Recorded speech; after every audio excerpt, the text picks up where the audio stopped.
yarn shopping video for you.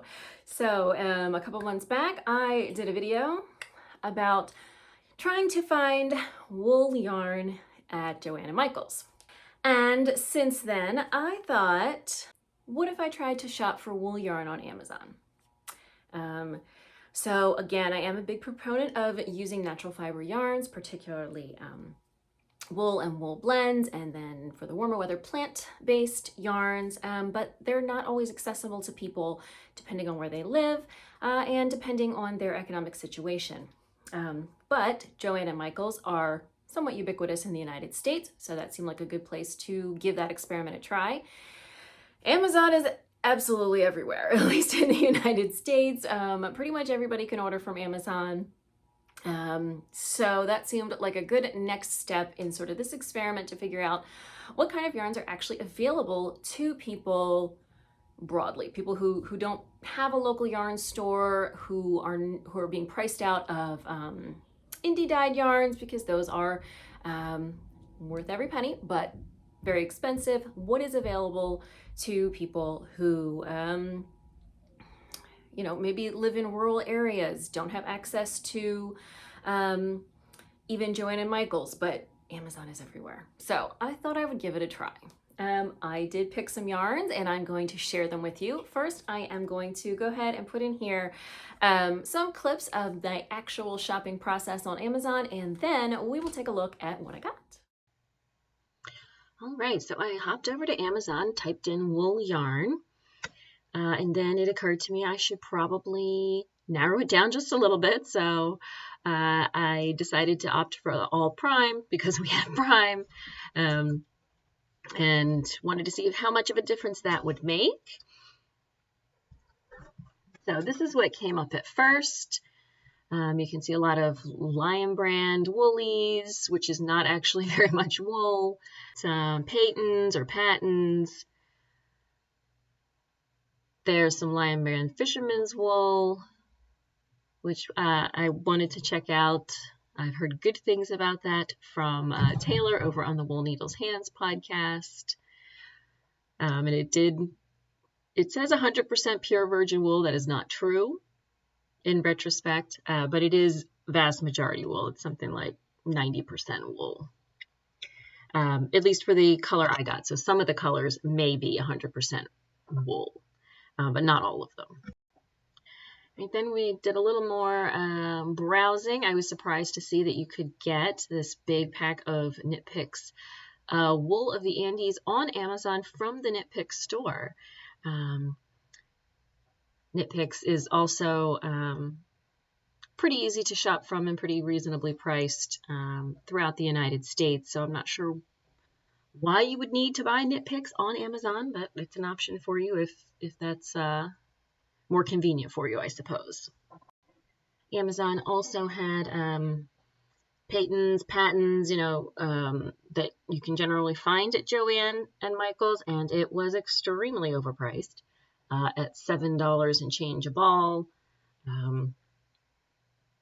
Definitely not really worth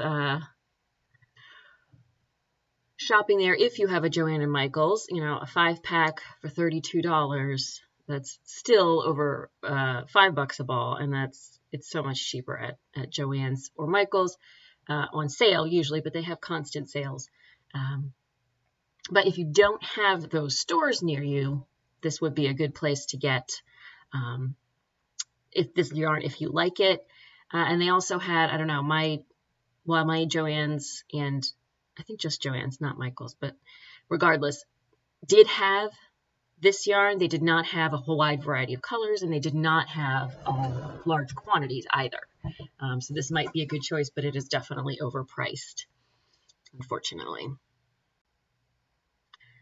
So then I started clicking through to some of the other wool yarns, or supposedly wool yarns, that were popping up. A lot of these were coming from brands I'd never heard of, never seen before, largely didn't know how to pronounce. But, for example, this one they're all lots of 3, supposedly 100% merino wool for $21, which is not terrible. Here's another wool yarn that came up. in a brand I've never heard of, Tete or Tahit, I don't know. It's claiming that 273 yards is a sport weight. That's really much more like a fingering weight, even a light fingering weight, but it looks nice. The fabric that they're showing looks nice. And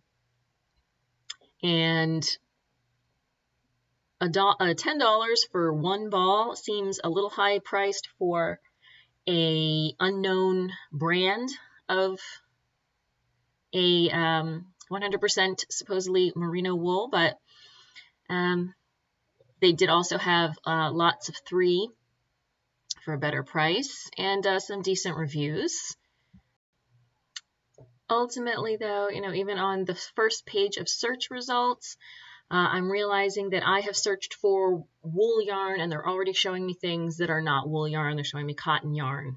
They're showing me yarns that have very, very little wool in them, like some of those Lion Brand options. And aside from Lion Brand and maybe Peyton's Patents, a lot of the results searching for wool yarn are things I've never heard of before in my entire life, brands I've never heard of, really kind of a big question mark where are you going to trust this unknown quantity to provide you supposedly 100% merino wool? I don't know. I then decided to go ahead and search for some cotton yarns just to see what came up, since I was already getting cotton yarns coming up, searching for wool. So again, a lot of the things that are coming up are sort of the craft store staples. A lot of them are more acrylic than cotton. A lot of them are, sugar and cream. That's just a very kind of workhorse dishcloth cotton, not something you would want to use for garments or things like that. Then we did start getting into some more obscure brands, again, things we haven't heard of, things probably, maybe coming from China. We don't really know. The downside, of course, to any of this is that you can't try and feel these yarns before you buy them. But on the other hand, Amazon has a pretty easy return process if it turns out that they are, not comfortable to work with, or you think they're not what they say they are. So again, there are some options there, but a lot of it is a big question mark on where it's coming from, what the quality is, because they're brands that are not sort of household, knitting household names or crochet household names. And then a search for linen yarn was mostly useless. Almost nothing that was actually linen upon further investigation actually came up. So if you're looking for particularly in the summer, I've talked in the past about how for warm weather yarns, it's really nice to have blends. Cotton linen, linen silk, blending these kind of fibers together really helps create yarns that are both comfortable to use and comfortable to wear in the summer. And unless what you're looking for is a blend of cotton or linen with acrylic, there really wasn't much of that. All right, so I did end up getting a fair variety of yarns, and I ordered them at least a month ago, but I wanted to have a chance to try them out before I made a video just to share with you my opinions of them and how they actually work up. So most of these are wool, with a couple of exceptions, because again, I was really trying to find what is available on Amazon that isn't acrylic. It is a bit of a gray day here with peaks of sunshine coming out, so I'm just trying to figure out the lighting. I don't think any of us are surprised that there's a lot of acrylic yarn on Amazon, but that's not what I was looking for. So without further ado, let's take a peek at the yarns that I was able to buy. All right. This one is from a company called Gissimo. This is a 100% merino wool. 50 grams, 75 meters, that's about 83 yards. So this is a bulky yarn. This is a step above worsted. It's not super chunky, but it is a heavier weight yarn. So this one, this actually might be my favorite out of all the yarns that I got. There's really no information on the ball band about this company. There's also no information on Amazon. There's a whole spiel from the company with some pretty photos and some stuff about sustainability, but it really doesn't say where the company is from, where the yarn is from. So if you're really invested in traceability and getting all that information, this is probably not the brand for you. I did swatch with the yarn and I was really happy with the way it worked up. This has not been wet blocked, so I just steam blocked this. So this is worked up on a US 10.5. You can see there's, it's not a lot of drape, so this is a pretty sturdy, I don't want to say rustic. This was easy to work with and really soft on the hands. But this is not very tightly plied. It's not super smooth. It has a little bit of grip to it. And so you can see there's not a ton of drape, even worked up on a 10.5 needle. But I think this would be really nice for something like a hat or a pair of chunky mittens. I'm not so sure about a sweater. Just feeling this yarn, I feel like it may get kind of pilly under the arms, you know, spots like that where sweaters tend to get pilly. But I really like the color. So if I put this a little closer, you can see there's just a hint of variety in the color, kind of going back and forth between a purple and a pale blue. It was nice to work with. It's not, as I said, super tightly plied, but it is nicely plied. It wasn't splitty. Overall, I think this yarn is a good deal. So 3 balls of this were about $25, $25 and some change. Again, there's not a whole lot of information about it. It says that it's 100% merino wool, you know, but without any information about the company or anything like that, I suppose that is not necessarily provable. But it seems to be a decent quality. This is not going to make the world's softest anything. But I think, you know, maybe for something like a hat, it is a little bit airy. The thread, just, it seems like it's got a bit of air in it. So for something that, you know, you want it to be warm, but also light, I think this might be a good choice if you are shopping on Amazon. If you're familiar with shopping with Amazon, just because I bought 3 balls of this color for $25 and some change a month ago doesn't mean anything about what the current price is and what the price would be for different colors. That's just sort of the nature of shopping on Amazon. Other colors might be more or less expensive, but it was sold in lots of 3 for $25. And I think, as I said, of the wool yarns that I ordered, I think this is my favorite. And I think I will probably save this for something like a hat or something for those chilly months that maybe are going to be here eventually. I don't know. It seems like this time of year, winter will never come. So again, that was the Gissimo yarn, 100% merino wool.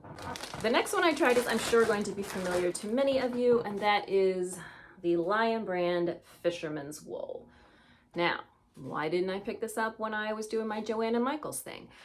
Because my Joann nor Michaels did not have this. One of them had like a couple of whatever you want to call this shape of yarn in a few different colors, but there was not enough of it to make a sweater or anything, you know. So this is 348 yards. So if you just wanted it for like a hat, sure. But if you are kind of going for the sweater thing, my Joann's and Michaels did not have it. Amazon did. So again, this was being sold in lots of 3. The color I got is Birch Tweed. And so I went on Lion Brand's actual website, and this retails for like $14, I think. But I got 3 of them for like $33. So it was actually cheaper on Amazon, buying it in a lot. So I do like this color. I love this tweediness. This looks so, I don't know, cozy, cabin, rustic. This is my swatch, again, not wet blocked, just steam blocked on a US 9. So I think it would open up a bit on wet blocking. Not a lot of drape here. But this is definitely kind of a rustic yarn. So if you are familiar with Knit Picks, Wool of the Andes, that's kind of the vibe I got from this yarn. I did not love knitting with it. It did start to kind of irritate my hand after a little bit, just doing the swatch. I don't like Wool of the Andes either. To be fair, my biggest complaint about Wool of the Andes is that I don't think it's a worsted weight. I think it is a DK weight at best. This is 348 yards for 170 grams. Alexa, what's 348 divided by 170? 348 divided by 170 is approximately 2.0471. So 2 yards per gram. So if this were 50 grams, it would be 100 yards. So that's more like a worsted weight. And it feels like a worsted or a heavy worsted weight. But again, it was not, even just knitting the swatch, it wasn't the worst thing I've ever knit with, but it would not be my preference to knit with this. The look of it, though, is very nice. I probably also wouldn't want to wear this right next to the skin. In fact, I'm sure I wouldn't, especially, you know, up, even just that's itchy, and I don't care for that. What I think I'm going to do with this is maybe a cardigan that is sort of meant to be a throw-on over everything cardigan. One that I've been looking at is called Calais something. It's by Isabel Kramer, and I'll put a photo in here. This I feel like maybe is going to work for that. Something that I'm always going to have a layer under, sort of almost like a light jacket kind of for the cooler weather. So yeah, I got a really kind of Wool of the Andes vibe from this. I did go on their website. This is not available in a ton of colors, so that is one of the upsides to the Wool of the Andes. It has tons and tons of colors. This really only came in a selection of natural colors. And it is, to be fair, it's supposed to be kind of a rustic, heavy-duty yarn. It is not very tightly plied. You know, it'll give you some stitch definition if you wanted to use it for cables, but they're not going to be like popping a lot. One thing I will say, I don't know what the deal is with this, because it says that this is 90% wool, 7% acrylic, 3% viscose. So overwhelmingly wool. However, when I steam blocked this, and by steam blocking, what I did was set these on the ironing board, put a pressing cloth over them, and then sort of hovered the iron over them to steam them. This smelled weird. It did not smell like damp wool. It smelled like something else. I don't know what. It did not have a great smell. And it still doesn't have a great smell. Just not as strong as it was when I was steam blocking it, and I can definitely get a little bit of a wool smell in there, but there's also something else. So if you are looking for sort of a rustic workhorse yarn, maybe you don't have a Joanna Michaels, maybe your Joanna Michaels doesn't carry this like mine does. This was available again in lots of 3 on Amazon for $33, which is actually cheaper than it is on the Lion Brand website. And of course you get free delivery if you have Prime. So this might be something to consider for that. The other thing is, I don't know if it was this one. So I got obviously 3 of these, and I pulled from the center, and The yarn's coming out looking really crinkly, which tells me that this has been sitting around for a long time. And it's possible I might want to recake this before trying to use it. Maybe, maybe not, we'll see. But another thing to consider. All right, and then the last wool that I got, I haven't gotten very far in my swatch. I have a lot of, I don't know what to think of this. So this is, the brand is Tete. I don't know how to pronounce that. Come on, you want to focus? Do you? There. It says 100% merino wool. It doesn't tell you a yardage or meterage. It does not tell you a yarn weight. It does not have a recommended needle size. All it says is that it's made in China. If you go to the website, the Amazon website where I found this, it has a lot more information, and unfortunately some of that information appears to be inaccurate. So this is 50 grams, 250 meters, which is about, I believe, 273 yards.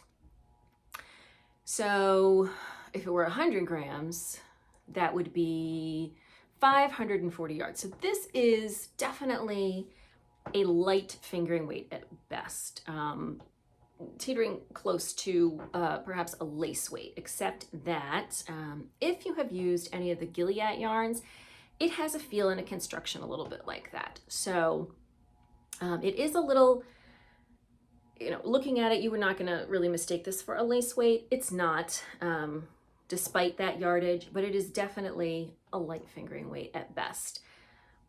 The information on the website says it is a sport weight. It is absolutely not a sport weight. The fact that none of this information is available on the ball band is highly suspicious. That said, it's working up nicely. Again, it's giving me a bit of a Durerum Natura yarn vibe. That's kind of the feel of it. That very soft, kind of woolen worsted spun. It's not quite worsted, not quite woolen spun quality to it. It's working up nice and evenly. I did weigh all of the yarn and it came up a little shy, so it was supposed to be 50 grams. It was actually 47, which is, not the end of the world. For reasons unknown to me, I only bought one of these, which really isn't enough to do anything with. As I said, it is really a fingering weight, maybe a light fingering. It's 100% merino, so it's really not going to be good for socks. And this sort of construction of the yarn itself tells me it's probably not going to be a super durable yarn if you wanted to put it on your feet. So, but I really can't do anything with one ball of it. It was $10 a ball though. Or they had some lots of 3, which were, I think, $25, but only in certain colors. So I feel like this might be a nice choice for perhaps some of the kind of fingering weight sweaters we see. Nothing that has to be too drapey. It's really kind of a sticky yarn. But the complete lack of information available here just makes me a little suspicious. So yeah, I just started to swatch with it to see how it works up, and it's nice, it's even, it's soft to work with. But I don't really have enough to do much with it. It might be nice for some color work, but usually when you're doing color work, you don't need 273 yards of any one color, so that's something else to consider. Not great for a shawl, I wouldn't think, unless you wanted sort of a rustic style shawl. So yeah, this yarn is just kind of a question mark for me. It's not a bad yarn, the put up is weird, the lack of information is weird, the weight is weird. So yeah, I'm just kind of I don't know, you know, maybe you want to try it out if you're looking for a fingering weight yarn that's 100% wool. Maybe you have a project in mind for this, but yeah, this one is definitely kind of a question mark for me. The next one, I really liked. This is 90% cotton, 10% cashmere. So when I came across this on Amazon, I wasn't sure what I'm thinking about a yarn that's overwhelmingly cotton and then a teeny bit of cashmere. Like, what is really the point? So this is from Lotus Yarns. The yarn line is called Autumn Wind. So all the rest of these, they don't seem to have yarn lines. They don't have, I don't know.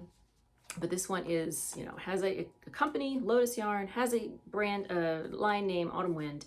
90% cotton, 10% cashmere, and it's 160 meters for 50 grams. This is about a sport weight yarn, maybe a little closer to fingering.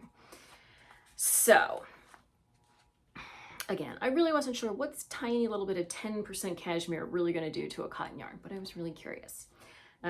First, I ordered a really lovely blue that they quickly emailed me and told me they didn't have. So, you know, not great. But then they offered me an alternative, so I picked out this lovely red color. And here is how it worked up. So I worked this up on US, will you get out of the way? I worked this up on a US 4 needle. It is not super drapey. If I wanted more drape, maybe I would go up to a US 5. But I think that's really kind of what the cashmere is in here for. This was very soft, especially as far as cottons go. It was easy to work with. It was a fair bit splitty. That is sort of the nature of cotton yarns in general, because, you know, the cotton is not very elastic. You apply it together, but it doesn't really want to stay together. So it tends to split relatively easily as you're knitting, but it wasn't, you know, a game ender or anything. And I actually really like the fabric. So I think this might make a nice spring, summer, early fall top.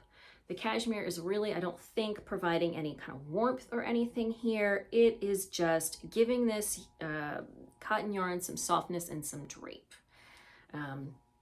So I did buy this in a lot of 5. In a lot of 5, $26.52. That is $5 a ball, and that is completely reasonable. Again, I think this might be a nice warm weather yarn. Maybe not for, you know, the the dog days of summer like we're in now, but for June, for September, and, you know, for the spring, I think this might be a nice choice.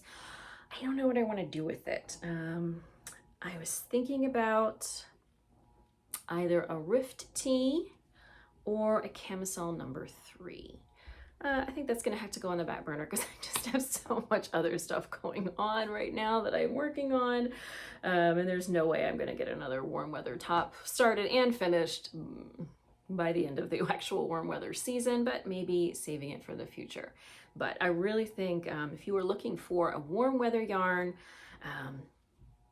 that comes from like an actual company with, you know, there's some information about it, you can, like, they have a website, and it's not a complete mystery. I think this is maybe a good choice. So again, that is the Autumn Wind yarn by Lotus Yarns, and they did have a fair few number colors that were really pretty. And then the last one, I don't have to show you a swatch. I can show you my very first granny square. So again, my Joanna Michaels seem to be lacking in yarns that a lot of other Joannes and Michaels do have. So my Joanna Michaels did not have Lion Brand 24/7 cotton.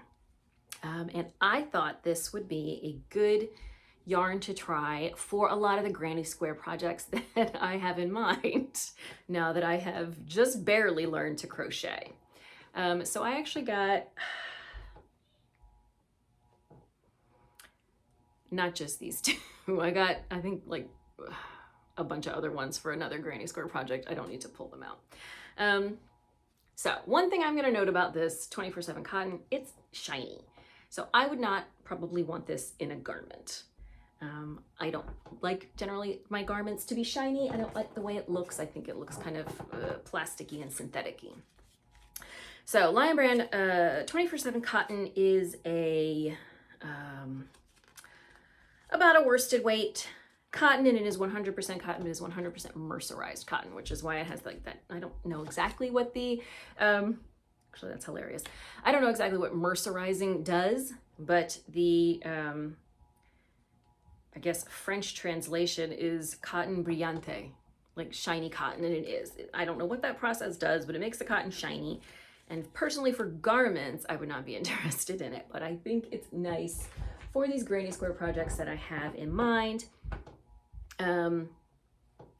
Amazon absolutely overcharged me for these. So like I said, different colors sometimes cost different amounts. One or the other of these cost me $7, and the retail price on Lion Brand site is $5. And then of course it was, when I just looked earlier today, it was also on sale, so it was $4. So if you can go buy these at your Joann's or Michael's, or even if you can order directly from the Lion Brand website, if that's an option for you, I think probably you're going to get a better deal. But my stores didn't have those, so grabbed a few to give it a try, and I have been working steadily on my first granny square. So this is a pattern called Farmer's Market Tote or something like that, and it's basically just two big granny squares joined, and then handles are added. And so this is this from Joann, and this is heavier, so this is I think a little bit more worsted-y, and it's not the mercerized cotton, so you can see it's not shiny, but it also kind of has that kind of, I don't know, kind of looks like brushed cotton, which makes it just look a little bit worn and faded. And it has also been a little splittier. So the ply on the 24/7 cotton is nice and tight. It is a little shiny, but I have been very happy with it, and I think altogether these colors I'm very happy with as well. They look really cute, and I am so happy with my granny square. So again, 24/7 cotton, would I wear it? Probably not.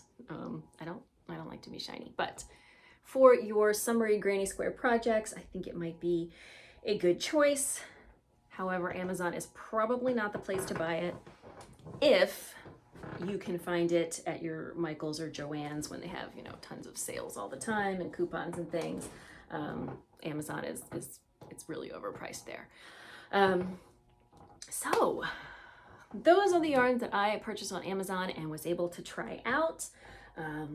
It was definitely an experience. It's nice to know that there are some options.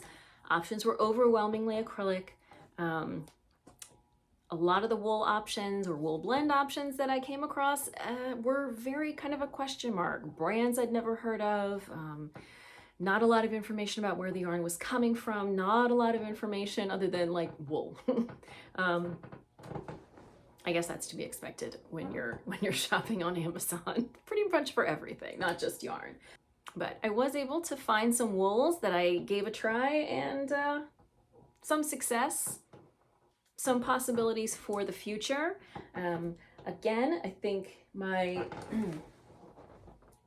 overwhelming favorite of all the yarns I bought was probably the cotton cashmere blend, but the Gissimo 100% merino wool was also very nice to work with as well. So if Amazon is your only choice, it's searching for a needle in a haystack. And it's not designed to help you find exactly what you're looking for. It's designed to kind of show you things that it thinks are what you're looking for so that you will quickly buy them. If you're really trying to do an investigation into where it's from and how it's made. A lot of that information, you know, even the details like what kind of wool or what the fiber content, you know, you're really going to have to do a lot of searching, reading through product descriptions and things like that to get those details. That is just sort of the nature of shopping on Amazon. But if you put the effort into it, there's some options there if that's what it's available to you for your yarn shopping. All right, have you ever found an amazing yarn on Amazon? I would love to hear about it. Please leave a comment. Thank you for joining me for this video. If you found it entertaining or helpful, I hope you will give it a thumbs up. Don't forget to subscribe to the channel. New videos every Saturday, mostly about knitting. If you're looking for me on social media, you can find me on Instagram and Ravelry as Media Peruana, and I will see you soon in another video.